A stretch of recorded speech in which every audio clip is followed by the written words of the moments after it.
Hello, everyone. How's everyone doing? I hope you're having an amazing Friday, and I'm super excited to be with you. And today we are going to dive into what you can shift so that your true message comes through. And this isn't just for people who work in messaging. This is also your message, how you show up, and the types of conversations that you're having. So we're going to dive deep into communication in relationships and how you can really shift so that you are showing up as you are everywhere with everyone and not feeling like there's this internal conflict about decision making and about making choosing what to say and who to say it to and how to say it. Hey Tanya, how's it going? Yay, I'm so happy you're here. So if you ever have been in a situation, I'll share some examples from my own life where sometimes it's just easier to say yes because you have this sort of conflict avoidance pattern, which I learned at a young age. And so sometimes you say yes to things you don't really want to say yes to because of this fear around, either the discomfort of saying no or fear that someone will get mad at you if you say no, or just don't want to feel like you want to explain yourself by saying no. So you just say yes. And then that creates a lot of resentment because you either don't want to go. And so sometimes you flake and don't go, even though you said you would go, or you go and you feel awkward because you don't really want to be there. And so this is living out of integrity with your message meaning your body and your spirit saying this is not the right event for me, this is not the right timing for me, whatever it might be. And so when you're in that place, it continues to spiral so that you're feeling like you're not really yourself. And this happened for me a lot and many years ago with friendships where I didn't want to, yeah, so hard to say no. I remember one friend, I felt so bad because, it starts to spiral and it'll eventually, come back and bite you. I had a friend who invited me to, I think it was an art walk. And I wanted to go to the art walk, but I didn't want to go with her. So it was really awkward. So what do I say? I want to go, but I don't want to go with you.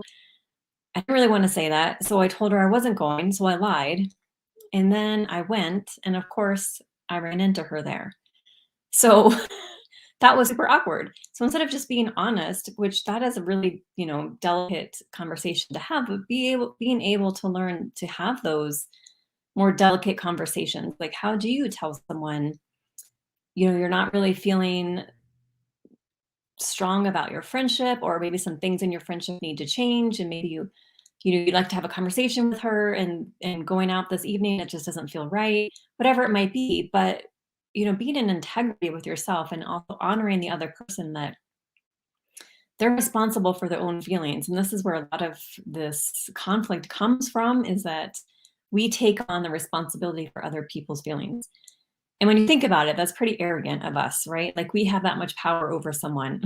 Like just because we say no, like they're going to be devastated. I mean, they have the option to respond to our saying no, however they choose.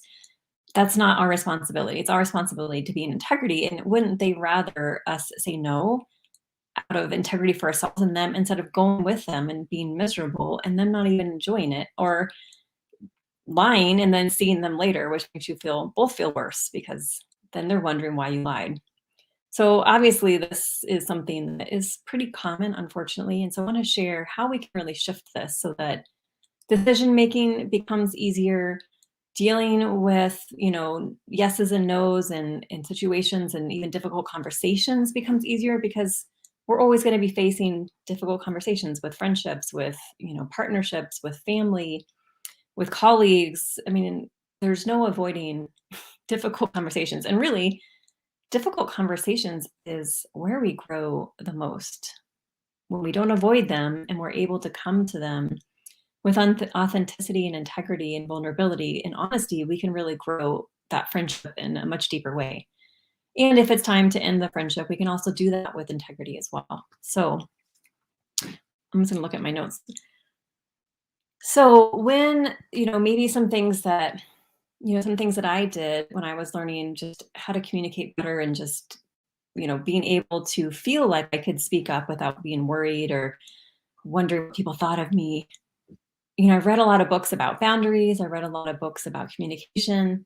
And a lot of times those are great because they give you the background knowledge and the foundation knowledge, but without practice, it's really hard because on your own to go and have a difficult conversation can feel a little bit scary.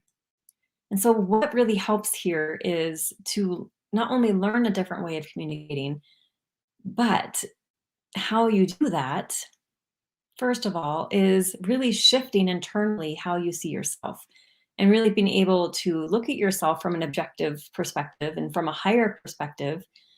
And when you start to see yourself differently, that's when you can be guided with support to really start to evaluate your communication, evaluate your relationships. You can start putting some standards around your behavior and around the types of people you want to spend time with, the types of activities that you want to engage in, and really clarifying your core values, because your core values will make saying yes and no so much easier, because you'll know out of integrity and alignment with your heart if this is the right decision for you versus, am I saying this because I want to please someone, or am I saying this because I think I'm responsible for someone's feelings.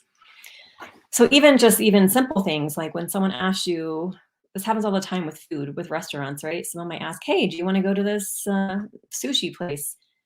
And instead of responding with a question, which oftentimes, especially women, tend to do, which would be, oh, well, do you? So again, it's deflecting, not wanting to take responsibility for the decision and wanting to deflect the decision onto someone else, which is kind of funny because they're asking a specific question. Do you want to go to sushi?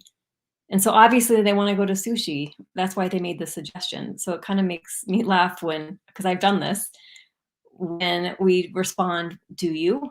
Because of course they do. So it's being able to, in those situations, clarify for yourself, do I? Yes or no? And not worrying about the other person and what they'll think or how they'll respond, but being really clear, like, yes, that sounds great, or no, I'm not in the mood for that. What about this? And being able to offer something that aligns with you, and then being able to have a conversation versus deferring taking responsibility for what you really want. Because that's really what it comes down to, right? For me too, with that friend, I was deferring responsibility for what I really wanted by avoiding it instead of just taking responsibility that this was a challenging friendship that wasn't filling me up, and I wasn't quite sure at the time how to handle that conversation. I didn't feel mature enough, I guess, at the time to be able to have a conversation with her, which of course blew up in my face. So, how this looks is to be able to be guided with support to really, go and look at different situations and how you responded, and to evaluate your communication patterns so you can start to see, what are the triggers, what are the thoughts that come in, even some of the fears that come in around different situations and different conversations. And then to evaluate different relationships to see if there's patterns in different types of relationships. I also have, what I help with my clients is I have a self-assessment that we go through to look at, where are you when it comes to, I evaluate their, voice, their vision, and their gifts. So how clear are they? How confident are they in those different areas? And what are the areas that are causing conflict, anxiety? So then we have a really clear picture of where they're starting. And we have, as we work together, a clear picture of where we want to get to.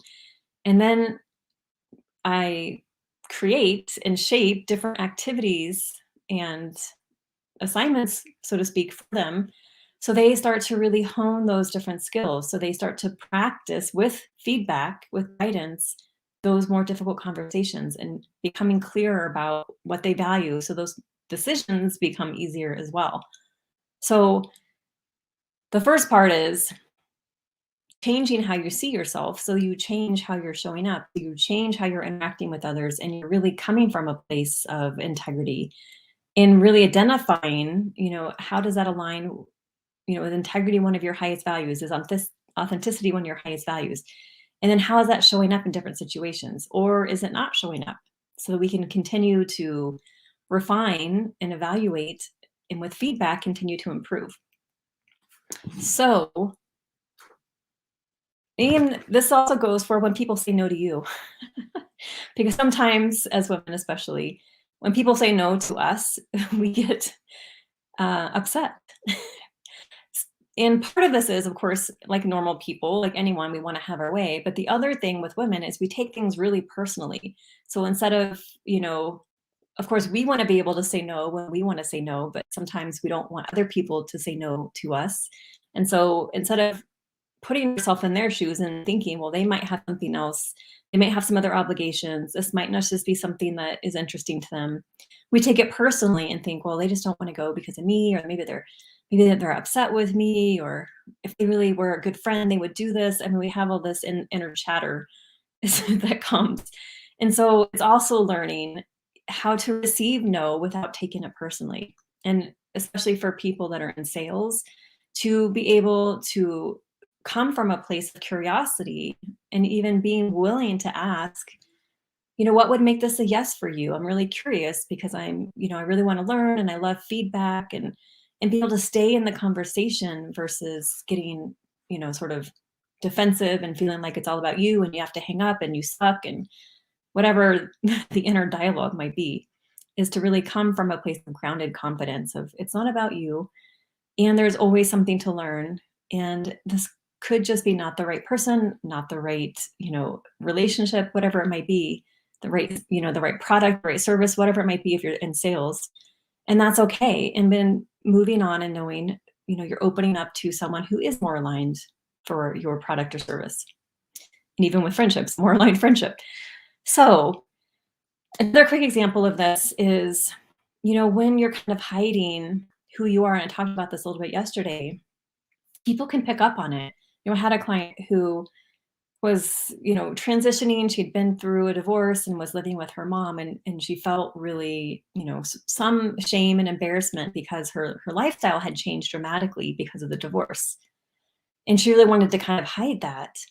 And so we worked on, being more vulnerable and being able to share truth, being honest. Yeah, I'm going through a divorce and I'm living with my mom, and it's been a really, challenging transition, and I'm learning so much about myself, because that vulnerability and authenticity is going to attract way more clients than her, wanting to pretend everything's okay and, make it seem like she didn't, she still had this nice lifestyle that she had before, because that's going to make her less accessible to her clients. I mean, she's, a therapist, so her clients are going to want to work with someone who has also gone through struggles, who doesn't have it all figured out, who doesn't have this pristine, amazing life that for them they wouldn't even be able to relate to. But by sharing what was going on for her, she, was able to attract more clients because she was coming from a place of vulnerability, which is strength. So it's really changing, the rules, how society wants us to show up, and society thinks we think society wants us to show up, and so we have to put on this mask and have this perfect life and have it all figured out, when in reality we're going to be not only, better at our job, better, partners, better parents, by really being honest and being in integrity of, I'm really struggling with this, something you said last night really didn't sit with me right, or even with your children, like I'm having a hard time with this behavior. Because we, of course, want to be an example for all the people in our lives of how we want to be treated. And if we want authenticity and honesty and integrity and vulnerability, then we need to be able to give it, of course. And no, that's going to open up way more doors as far as relationships, as far as career opportunities, as far as healing and transformation. It's really that powerful. So, yeah. Any questions, my friends? So I wanted to share, this is one of the steps I take my clients through in my upcoming 40-day program. I also have as a group program, I also have a one-on-one 60-day program. So what we do is go much deeper in all of these areas: your voice, your vision, and your unique gifting, so that you really can be in integrity in every area of your life, that you can be able to make, decisions, quickly, without analyzing, second guessing, and doubting and worrying if you made the right decision. And so you also can be communicating from a place of power and integrity, and really, elevating your relationships and having clear boundaries and having high standards, and being willing to just be seen in a different way. So I will just read you really quick what the outcome for this program is. If I can find it. So at the end of this program, this is what you can expect, that you will speak confidently in a variety of situations and with a variety of different people. And how we were going to measure that is having you practice, having you do different videos, having you go and interact with people in have different conversations, and doing so while having some resources to help you, of course, should things become, maybe you get triggered, like how do you deal with that? Like being setting you up for success, of course. You will be able to articulate your higher vision with steps, concrete steps that you are taking to bring it into reality. And as you're taking those steps, we are evaluating, we are refining, you are getting feedback so you can continue to adjust and modify so that it's becoming even more clear where you're heading and why and what it's going to look like. And you're living it now.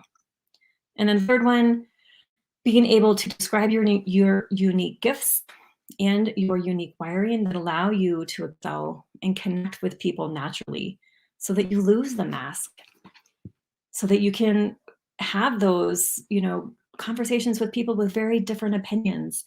And then again, we're going to be practicing this. So you're going to go out and put this to work and have a little self-reflection and a little assessment to complete, so you can start to track what's going on when you're having these conversations. What are your default patterns so we can again start to work against them and change them? And then what are the feelings that come up so that we can continue to build practices to support you in that as well, so that you ultimately are growing in your confidence, growing in your clarity in every area of your life, not just how you speak, but who you be. All right. So I will put a link to the program below. And of course, you can reach out if you prefer one-on-one versus group, or if this isn't the right time and you want to one-on-one, you can do anytime. Group starting soon. I will have ongoing enrollment for group, but if you'd rather have one-on-one, reach out and we can start that at any time. All right. All right, friends. Well, thank you for being here. I look forward to seeing you again soon. And let me know if you have questions, and if you watch on the replay, let me know. All right. Awesome. Have an amazing weekend. Talk to you all soon. Bye.